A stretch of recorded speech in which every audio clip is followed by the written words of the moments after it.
चलिए आइए हम लोग अग्र पूजा देखते हैं, क्लास 10 हिंदी का, ठीक है ना। तो आज हम लोग देखने जा रहे हैं तिथि सर्ग। कौन सर्ग है? तिथि सर्ग। जैसा कि कल प्रथम सर्ग और द्वितीय सर्ग समाप्त कर दिए, आज तिथि सर्ग देखने जा रहे हैं। तो तिथि सर्ग में आइए देखते हैं। हालांकि तिथि सर्ग काफी बड़ा है, लेकिन हम थोड़ा हल्के तरीके से समाप्त करने का प्रयास करेंगे कि कम शब्दों में, कम सेंटेंसों में, कम वाक्यों में समाप्त हो जाए। चलिए देखिए, तिथि सर्ग में क्या हुआ कि पत्नी विवाद ना हो। कौन सा विवाद? पत्नी विवाद ना हो। पत्नी को लेकर विवाद ना हो, अर्थात द्रौपदी को लेकर विवाद ना हो। तो नारद ने कहा कि द्रौपदी पांचों पांडवों की पत्नी है, तो एक एक वर्ष के लिए पांचों पांडवों की पत्नी बनाने का या रहने का आदेश दे दिया। मतलब नारद ने कहा कि द्रौपदी एक एक वर्ष तक सभी के साथ रहेगी। कितने वर्ष तक?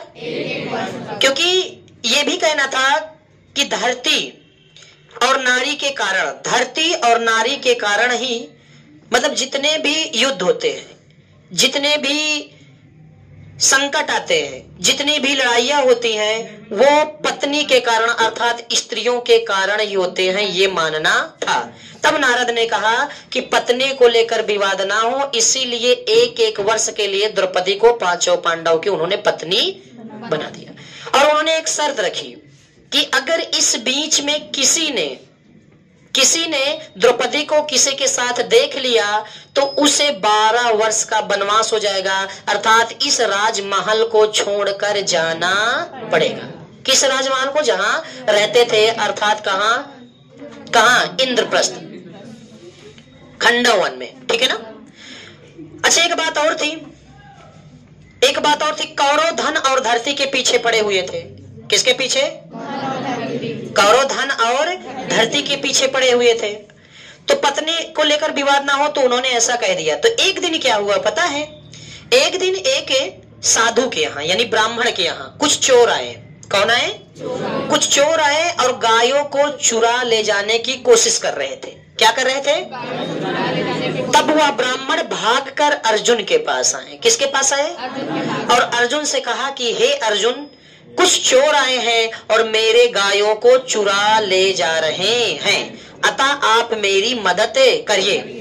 तब अर्जुन शस्त्रागार में शस्त्र निकालने के लिए जैसे ही गए, अचानक अर्जुन की नजर द्रौपदी पर पड़ गई, जिसके वजह से शर्ता अनुसार अर्जुन को 12 वर्ष के लिए उस महल से बाहर निकाल दिया गया। कितने वर्ष के लिए? अर्जुन कई वर्षों तक इधर उधर जंगल में भटक रहे थे। जंगल में भटक रहे थे और अंत में भ्रमण करते करते द्वारिका पहुंचे। कहाँ पहुंचे? श्री कृष्ण भगवान के पास। अर्जुन ने अपनी पूरी कहानी श्री कृष्ण भगवान को सुनाई। किसको सुनाई? और कहा कि मैंने कोई गलती नहीं की है, अर्थात मुझसे कोई गलती नहीं हुई है, ये अनजाने में हुआ है। श्री कृष्ण भगवान ने उनकी बातों को सुना और श्री कृष्ण भगवान समझ गए कि ये सही बोल रहे हैं, अर्थात अर्जुन सही बोल रहे हैं।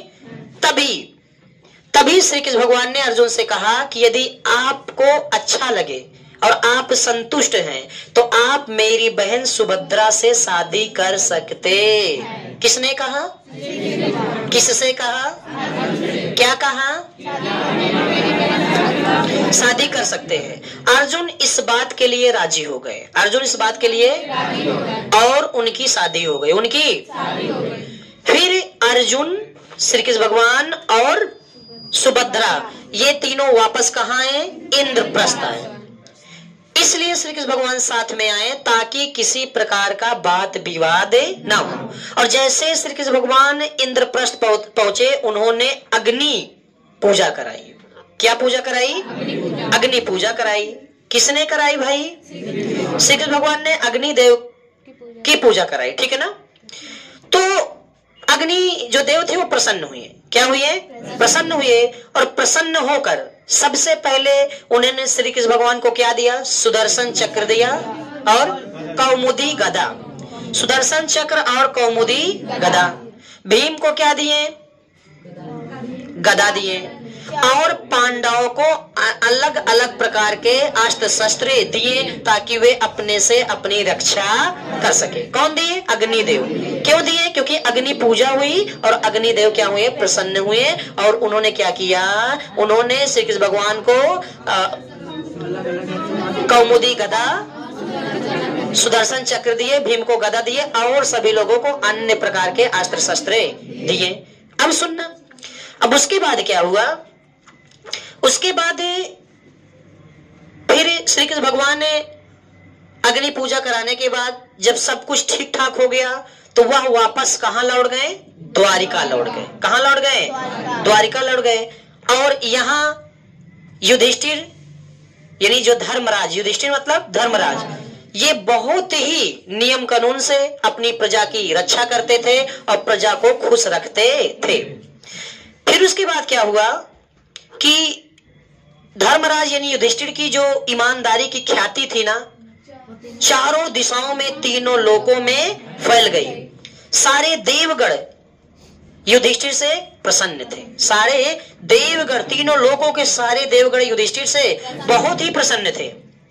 तब पांडु ने नारद मुनि के द्वारा युधिष्ठिर को संदेश भेजा। किसने? पांडु ने नारद मुनि के द्वारा युधिष्ठिर को संदेश भेजा कि जाके युधिष्ठिर से बोल दीजिए कि राजसूय यज्ञ की तैयारी करें। राजसूय यज्ञ की तैयारी करें। सबसे पहले इस बात पर युधिष्ठिर ने विचार किया और उसके बाद श्री कृष्ण से विचार विमर्श किया कि क्या राजसूय यज्ञ करना जरूरी है या नहीं जरूरी है, करना चाहिए या नहीं करना चाहिए। तो श्री कृष्ण ने युधिष्ठिर को जवाब दिया कि राजसूय यज्ञ बिल्कुल करना चाहिए, करना जरूरी भी है, करना अच्छा भी है, लेकिन राजसूय यज्ञ तभी समाप्त होगा जब जरासंध को समाप्त कर दिया जाएगा, अर्थात उसको मार दिया जाएगा। क्योंकि राजसूय यज्ञ में अगर रुकावट कोई बनेगा तो जरासंध बनेगा और कोई नहीं बनेगा। यदि आप सबसे पहले जरासंध को समाप्त कर दे, जरासंध को मार दे, जरासंध की मृत्यु कर दे, तभी राजसूय यज्ञ संभव है, नहीं तो संभव नहीं है। क्यों? और युधिष्ठिर ने कहा ऐसा क्यों? तब श्री कृष्ण भगवान ने कहा ऐसा इसलिए कि अगर राजसूय यज्ञ करते समय जरासंध आ गया और हम लोग छोड़कर उनसे युद्ध करने लगे तो हमारा जो पूजा पाठ है वो अधूरे पर रुक जाएगा, राजसूय यज्ञ नहीं हो पाएगा। और अगर हम लोग उनको मारने के लिए नहीं गए तो वो राजसूय यज्ञ को समाप्त कर देगा, अर्थात हम लोग को समाप्त कर देगा, तब भी राजसूय यज्ञ रुक जाएगा। इसलिए सबसे पहले जरासंध को समाप्त करना पड़ेगा। तब उसके बाद क्या हुआ कि श्री कृष्ण, अर्जुन और भीम ब्राह्मण भेष में जरासंध के पास गए। कहां गए? ब्राह्मण भेष में जरासंध के पास पहुंचे और मल्ल युद्ध के लिए ललकारा। किसके लिए? तो जरासंध तैयार भी हो गया, लेकिन जरासंध ने कहा कि मैं केवल भीम के साथ युद्ध लड़ना चाहता हूं, युद्ध करना चाहता हूं। कितने दिन तक युद्ध चले? 13 दिनों तक युद्ध चले। और 13 दिन के बाद अचानक जब ये देखा गया कि आज जरासंध बिल्कुल सुस्त है, अर्थात उसके पास कोई ताकत नहीं है, तब श्री कृष्ण भगवान ने संकेत, इशारा दिया। तब भीम ने क्या काम किया? भीम ने एक पैर दबाया और एक पैर को पकड़कर दोनों टांगों को चीर डाला। दोनों टांगों को चीरकर जरासंध की क्या कर दी? हत्या कर दी। क्या कर दी? हत्या।